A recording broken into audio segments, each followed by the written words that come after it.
அனைவருக்குமே வணக்கம். சற்று முன் கிடைத்திருக்கக்கூடிய ஒரு மிக மிக முக்கியமான செய்தி ஒன்று வெளியாகியுள்ளது.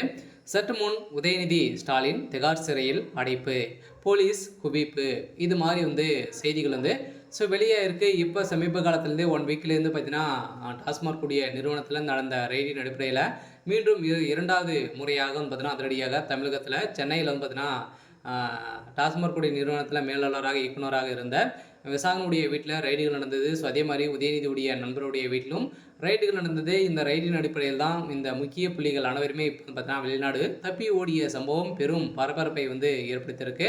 ஸோ இந்த நிலையில் தான் இந்த விசாரணை அடிப்படையில் இப்போ இவர்கள் இருவருமே உதயநிதியுடைய நெருங்கிய நண்பராக தான் இருக்காரு அப்படின்ற மாதிரி தகவல் வெளியாக இருக்குது. இதனால் பார்த்தீங்கன்னா உதயநிதி ஸ்டாலினுடைய வீட்டில் அதிரடியாக குறிவைத்திருந்தாங்க. இப்போ அமலாக்கத்துறை இன்று காலையிலேருந்தே உதயநிதியுடைய ஸ்டாலினுடைய வீட்டில் அதிரடியாக ரைடுகள் நடந்துட்டு வருது. இந்த ரைடின் அடிப்படையில் தான் இப்போ பார்த்தீங்கன்னா அதிரடியாக உதயநிதி ஸ்டாலின் அவர்கள் வசமாக சிக்கியிருக்காரு. ஏற்கனவே டாஸ்மாக் நிறுவனத்தில் குறைந்தபட்சம் 1000 கோடிக்கு மேலே மெகா ஊழல் நடந்திருக்கு அப்படின்றத நிரூபணமாகி அமலாக்கத்துறை வழக்கு பதிவும் செய்து செந்தில் பாலாஜி அவர்கள் வசமாக சிக்கினார். இப்போ செந்தில் பாலாஜி அவர்கள் பார்த்தீங்கன்னா திமுக அமைச்சராலேருந்தே நீக்கப்பட்டு இல்லாத அமைச்சராக இருக்கார்.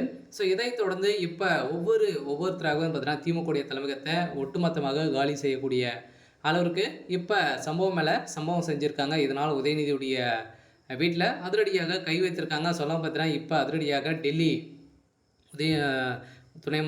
உதயநிதி ஸ்டாலின் அவர்களும் அதே மாதிரி முதல்வர் ஸ்டாலின் அவர்களும் பார்த்தீங்கன்னா டெல்லி பயணம் மேற்கொண்டிருக்கக்கூடிய நிலையில் தான் அங்கு சென்று பிரதமர் மோடி அவர்களை சந்தித்து காலில் இருந்த கதறி எழுந்த சம்பவம் பெரும் பரபரப்பை ஏற்படுத்தியிருக்கு. ஸோ இந்த நிலையில் தான் திமுகவுடைய தலைமைக்குமே பெரும் அதிர்ச்சியில் இருக்காங்க இல்லையா. ஸோ தொடர்ந்து ரைடுகள் எங்கே பார்த்தாலும் பார்த்தீங்கன்னா ரைடு அங்கே திமுக ஆட்சிக்கு வந்ததுலேருந்தே எங்கே பார்த்தாலும் மெகா ஊழல் ஊழல் ஊழல் இதே பேச்சியாக தான் இருந்திருக்கக்கூடிய நிலையில் தான் இப்போ வரலாற்றிலே முதல் முறையாக டாஸ்மாக் கூடிய நிறுவனத்தில் நடந்த ரைடின் அடிப்படையில் தான் மீண்டும் 2வது முறையாக ரைடுகள் நடக்குது. இந்த ரைடின் அடிப்படையில் தான் இப்போ உதயநிதி ஸ்டாலின் அவர்கள் வசமாக சிக்கியிருக்காரு. சில இந்த பணங்கள் அனைத்துமே உதயநிதி ஸ்டாலினுடைய அக்கௌண்ட்டுக்கு தான் வந்திருக்கு. இருந்தாலுமே இப்போ உதயநிதி நயன்தாராவுடைய பேரில் பார்த்தீங்கன்னா ஒரு 1000 கோடிக்கு மேலே சொத்துக்கள் வாங்கியிருக்காங்க. இந்த சொத்தின் அடிப்படையில் தான் இப்போ அதிரடியாக உதயநிதி ஸ்டாலின் அவர்கள் வசமாக சிக்கியிருக்காரு. தொடர்ந்து அடுக்கடுக்காக திமுக சேர்ந்த அமைச்சர்களும் சிக்க போகிறாங்க இருந்தாலுமே உதயநிதியுடைய நண்பராக இருந்த விசாகன் அவர்கள் இப்போ தப்பி ஓடிய சம்பவம் இப்போ திமுகவுடைய பெரும் சந்தேகங்களும் அமலாக்கத்துறைக்கு இடையே பெரும் பரபரப்பை ஏற்படுத்தியிருக்கு.